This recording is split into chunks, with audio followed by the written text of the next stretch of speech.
alcohol es capaz de alterar cualquier función cerebral, incluyendo el razonamiento, las emociones y el juicio. Y hay que tener, no a todos afecta en forma similar el alcohol, digamos. El alcohol tiene que ver fundamentalmente con la asiduidad de que la persona consuma, de la edad en que inició el consumo del alcohol y cuánto tiempo duró ese consumo, el estado actual de la persona que consuma alcohol, su nivel de educación, también el sexo influye muchísimo, los antecedentes genéticos, la historia familiar del alcoholismo, el estado de salud a nivel general. O sea que no en todos provoca el mismo compromiso. Creo que depende mucho de los factores individuales de cada persona, porque siempre decimos así, a mí el alcohol no me hace nada, y hay otros que una gotita de alcohol le cae muy mal, así que es muy importante. Pero hay sí características que son comunes a la mayoría de las personas, ¿no? De los efectos del alcohol. El efecto del alcohol, especialmente cuando se consume en forma prolongada, produce primero cambios emocionales, trastornos que se producen en la química del cerebro que afectan el comportamiento, que afectan el pensamiento, que afectan el sentimiento, que afectan las emociones fundamentalmente. Estas perturbaciones en la química favorecen la aparición de cambios emocionales. Luego provocan trastornos de memoria que se pueden presentar horas después de haber consumido pequeñas incluso cantidades de alcohol. Cuando es ingerido en forma importante, con el estómago vacío en corto periodo de tiempo, la persona puede llegar a tener olvidos importantes de intervalos importantes de tiempo. Luego puede producir pérdida de conocimiento, el síncope, lo que llamamos, o pérdida de conciencia por breves periodos, son habituales en las personas que beben grandes cantidades de alcohol.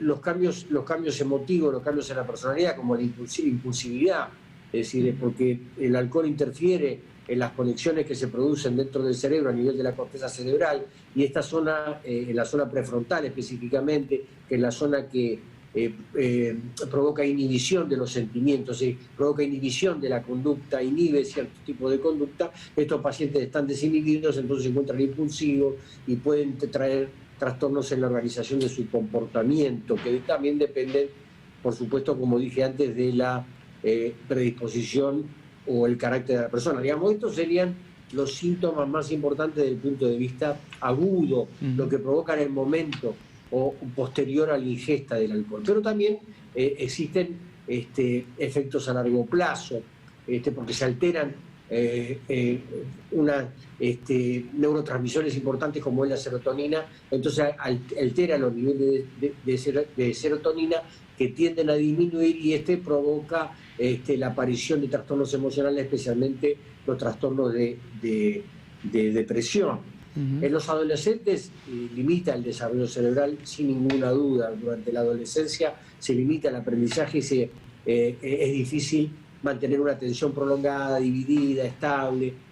Se producen bastantes compromisos y se destruyen neuronas. El alcohol es un tóxico, como tal, como el plomo, como el mercurio, como cualquier otro tóxico, produce alteraciones a nivel del cuerpo neuronal y alteraciones a nivel de las prolongaciones y los axones y las dendritas.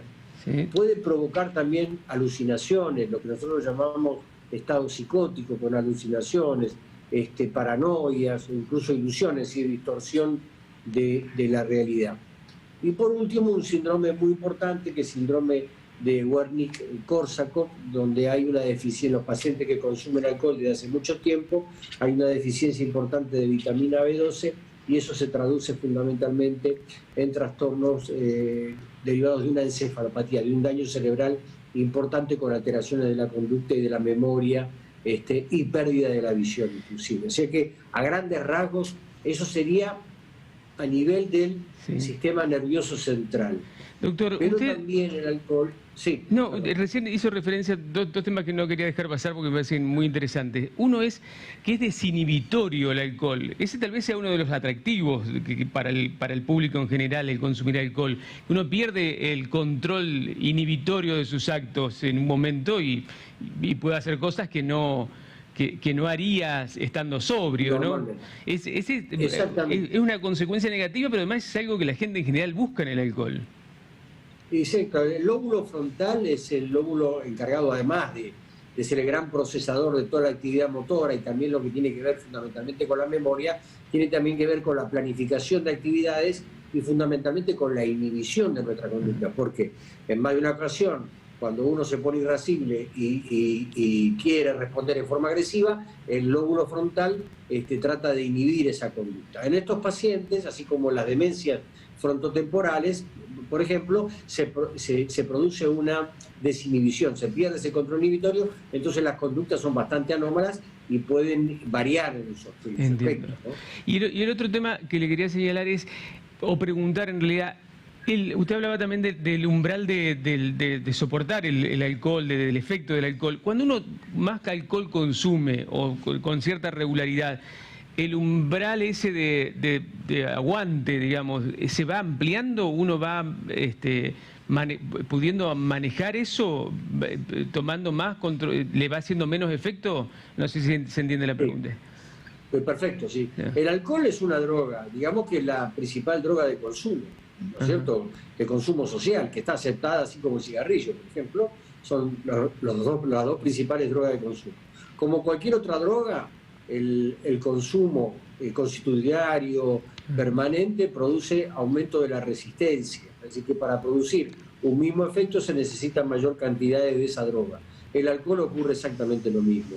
O sea que el cuerpo va teniendo un acostumbramiento a las conductas y además le puede producir trastornos a largo plazo. Se recibe una... Sí, yo también lo escucho. Hay una voz interna.